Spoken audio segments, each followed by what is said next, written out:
தமிழ்நாட்டின் பிரச்சனைகளுக்கு வரலாம். அதாவது ஒரே வரையில சொல்றேன் உங்களுக்கு, ஆட்சிக்கு வர வேண்டும் என்று நாங்கள் விரும்பினோம். ஏதோ நாங்கள் யாரோ பிரதமராக வர வேண்டும் அல்லது எம்பியாக வர வேண்டும், அமைச்சராக வர வேண்டும், அந்த பதவியை பிடிக்க வேண்டும்ங்கிற ஆசை அல்ல. உண்மையிலேயே தேசபக்தர்கள், தேச சிந்தனை உள்ள கட்சி என்கின்ற வகையில் நாடு நன்றாக ஆக வேண்டும் என்பதற்காக ஆட்சிக்கு வர வேண்டும் என்று விரும்பினோம் என்பது உண்மை. மக்களும் கூட எங்கள் மீது நம்பிக்கை வைத்து அபரிதமாக வேறு இன்னும் இதில் ஒரு ஆறுதலான இந்த தேர்தல் முடிவை பற்றி நீங்கள் ஆரம்பத்தில் கேட்ட கேள்விக்கு எல்லோருக்கும் ஒரு ஆறுதலான செய்தி என்னவென்றால், இந்த அரசாங்கம் அகில இந்திய அண்ணா திமுகவை நம்பி ஆட்சி நடத்த வேண்டிய சூழ்நிலை ஏற்படாமல் தனித்தே பெரும்பான்மை மக்கள் தந்து விட்டார்கள் என்பது ஒரு நல்ல ஒரு ஆறுதலான செய்தி. ஸோ இந்த வில்லங்கங்கள்லாம் சரி பண்ண பிறகுதான் கட்டடத்துக்கு பூமி பூஜை போட வேண்டிய நிலைமையான சொத்து, அதுக்கான அவகாசம் கொடுங்கன்னு. சொத்து வில்லங்கமானதுன்னு தெரிஞ்சே வாங்குனீங்களா குறைஞ்ச விலைக்கு? வந்த பிறகுதான் இன்னும் அதிகமான வில்லங்கம் பண்ணிருக்காங்கன்னு நமக்கு தெரிய வருதுங்கிறேன். கஜானா காலியா இருக்குன்னு நம்ம பிரதமரே சொல்றாருல, உடனே சிதம்பரம் மறுக்கிறாரு. நான் வச்சிருந்து போன தொகை எவ்வளவு தெரியுமான? அது புரியுது, நீ வச்சிருந்த கடன் எவ்வளவு? கடன் தொகை அதிகம். அதை சொல்லாம வெறுமனே வச்சிருந்த கையிருப்பு மாத்திரம் சொல்லி ஏமாத்துறது உண்மையான நிலவரம் அப்படித்தான் இருக்கு. அதனால நிச்சயமாக சீக்கிரத்திலேயே நல்ல காலம் வரும் என்று நம்பலாம். நல்ல காலம் வரும்னு தேர்தலுக்கு முன்னாடி சொன்னீங்க, தேர்தலுக்கு பிறகும் சொல்லிக்கிட்டே இருக்கீங்க. ஆனா நல்ல காலம் வராம கசப்பு மருந்தா வந்துகிட்டு இருக்கிறது வேற விஷயம். இது சிகிச்சைக்கான காலம். கஷ்ட காலத்துக்கும் நல்ல காலத்துக்கும் இடையே சிகிச்சைக்கான காலம். இந்த சிகிச்சை பலம் பெறும்போது நல்லாதான் இருக்கும். காவேரி மேலாண்மை வாரியம் அப்படின்ற ஒன்றை கண்டிப்பாக நரேந்திர மோடி அமைப்பார். ஏனென்றால் அது சட்டப்படி நமக்கு அமைக்கப்பட வேண்டிய ஒன்று. ஆனால் கர்நாடகத்தை சேர்ந்த மூத்த மத்திய அமைச்சர்கள், கர்நாடகத்தை சேர்ந்த அனைத்து கட்சிக்காரர்கள் சென்ற பிறகு மத்திய அரசு அதில் வேகத்தை குறைத்து விட்டது, தடுமாறுகிறது என்று கூட சொல்லலாம்.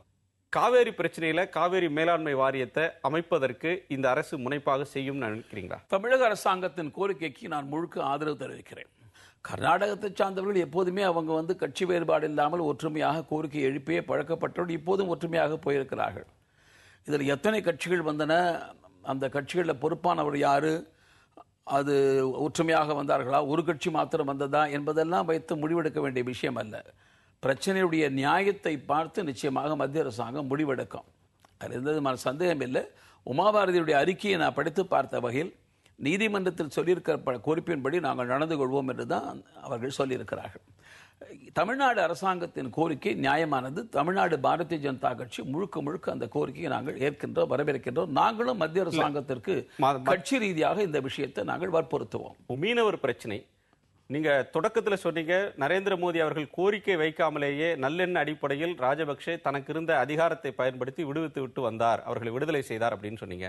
ஆனால் நிலைமை என்னவென்றால் கடந்த ஆட்சியில் இருந்ததை போலத்தான் தொடர்கிறது. ஒரு குழுவை சேர்ந்த மீனவர்கள் விடுதலை செய்யப்பட்டு அவர்கள் ஊருக்கு திரும்புவதற்கு முன்னால், கரைக்கு திரும்புவதற்கு முன்னால் இன்னொரு குழுவை சேர்ந்தவர்கள் கைது செய்யப்படுகிறார்கள். முன்பு மீனவர்களை படகோடு விடுவித்தார்கள், இப்போது படகை வைத்துக் கொண்டு மீனவர்களை மட்டும் திருப்பி அனுப்புகிறார்கள். மீனவர் பிரச்சனைக்கு மோடி அரசு தீர்வு கண்டுவிடும், ஒரு வலிமையான அரசு டெல்லியில் அமையும் போது அதை பார்த்து கொழும்பு அஞ்சும், இலங்கை அஞ்சும் அப்படின்னு சொல்லப்பட்ட நிலைமைக்கு மாறாக இருக்கிறது. இந்த அஞ்சும் எஞ்சும்ங்கிற வார்த்தையெல்லாம் அரசியல் கட்சி மேடையில் பேசலாம். ஆட்சின்னு வரும்போது நமக்கு காரியத்தை சாதிக்கணும். என்னை பொறுத்தவரையில் இலங்கை அரசாங்கத்தோடு இந்த அரசாங்கம் ஏற்கனவே இது குறித்து பேச்சுவார்த்தையை தொடங்கி இருக்கிறது. இது சம்பந்தப்பட்ட அமைச்சர்கள் மத்தியில், குறிப்பாக திருமதி சுஷ்மா ஸ்வராஜ் அவர்கள் மத்தியில் இது குறித்து தீவிரமான ஆலோசனை செய்யப்பட்டது. இந்த மீனவர் பிரச்சனைக்கான நிரந்தர தீர்வு என்ன என்று பல பேரிடத்துல கருத்து கேட்டார்கள். என்னிடத்திலும் கூட கருத்து கேட்கப்பட்டது. நானும் கூட சில கருத்துக்களை சொல்லியிருக்கின்றேன்.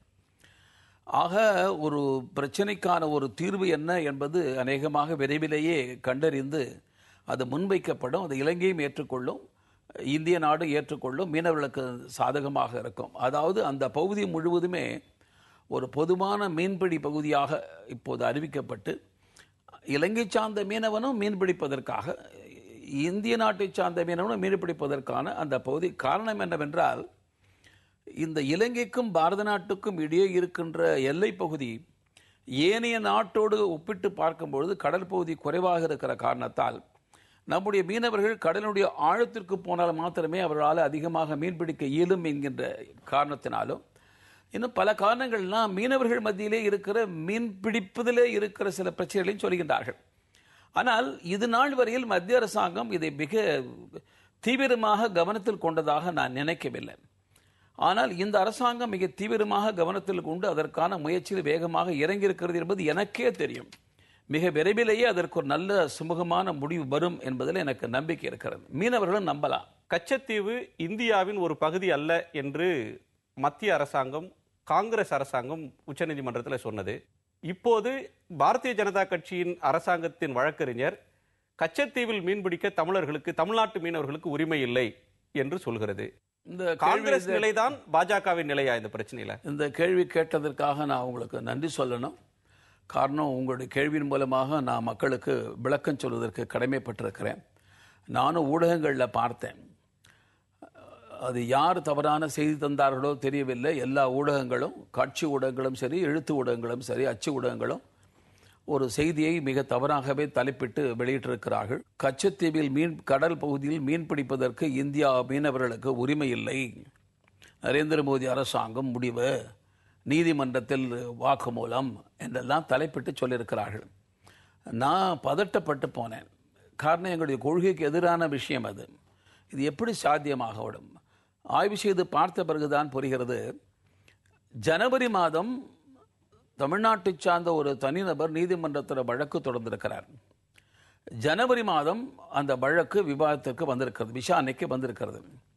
அப்போது மத்திய அரசாங்கத்தின் சார்பான வழக்கறிஞர் கச்சத்தீவில் மீன் பிடிப்பதற்கான உரிமை இந்தியாவுக்கு இல்லை என்று சொல்லியிருக்கிறார்.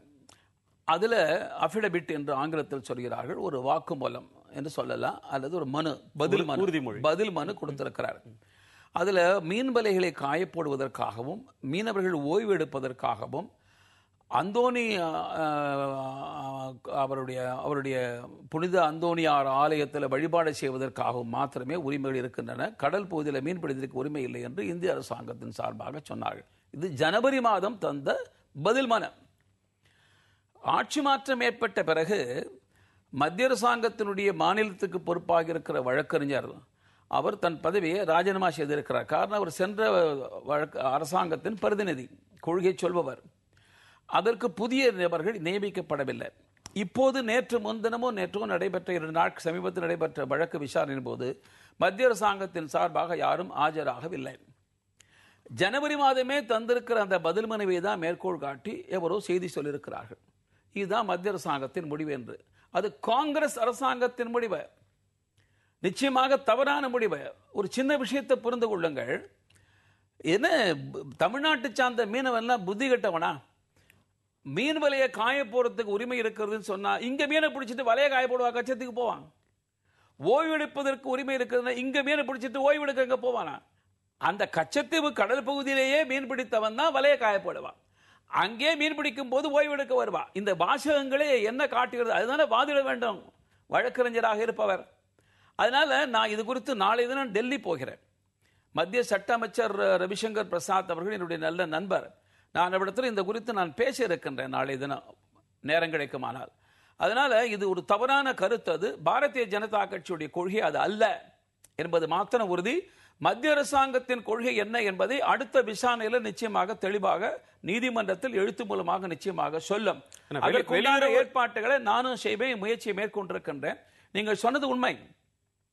கச்சத்தீவு என்பது உண்மையிலேயே ஒரு சட்டவிரோதமாக தானமாக தரப்பட்டது. இந்திரா காந்தி அம்மையார் தன் நட்பின் அடிப்படையில் அப்போது இருக்கிற சிறிமாவோ பண்டார் நாயக்கு தானமாக தந்தது. அது மத்திய அரசாங்கத்தினுடைய நாடாளுமன்றத்தின் ஒப்புதல் பெறவே இல்லை. நாடாளுமன்றத்திற்கு வந்தபோது எதிர்த்து குரல் கொடுத்தவர் அடல் பிஹாரி வாஜ்பாய்.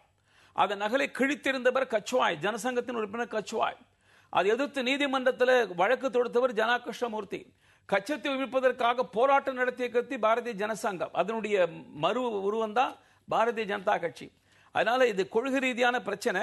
இது தவறாக வந்திருக்கிற செய்தி. நிச்சயமாக இதில் மாற்றம் வரும் நான் நம்புகின்றேன். அப்படியானால் கச்சத்தீவை இந்த அரசாங்கம் மீட்டு விடும், கச்சத்தீவு மீண்டும் இந்தியாவின் பகுதியாக மாறிவிடும் சொல்லலாமா? அதாவது நிரந்தரமான அல்லது லட்சியம் என்று ஒன்று இருக்கிறது.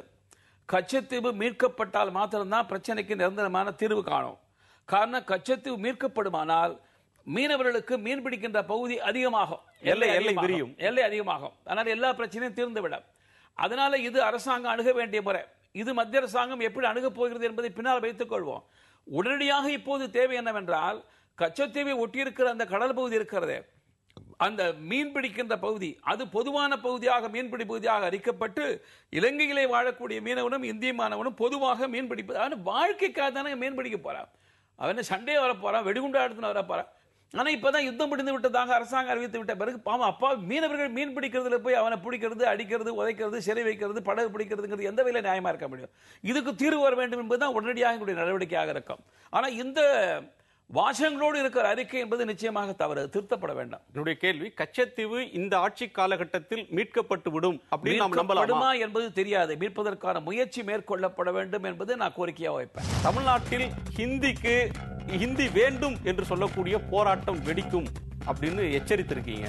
ஹிந்தி வந்தா தமிழ் அழியும். நீங்க சரி, ரொம்ப சந்தோஷம், தமிழ் அழிய போறதுன்னு எதிர்க்கலாம், நியாயம் இருக்கு. இப்போ இத்தனை வருஷம் கழிச்சு பார்த்தா இந்தியும் வரல, தமிழ் அழிஞ்சிட்டு இருக்குல்ல.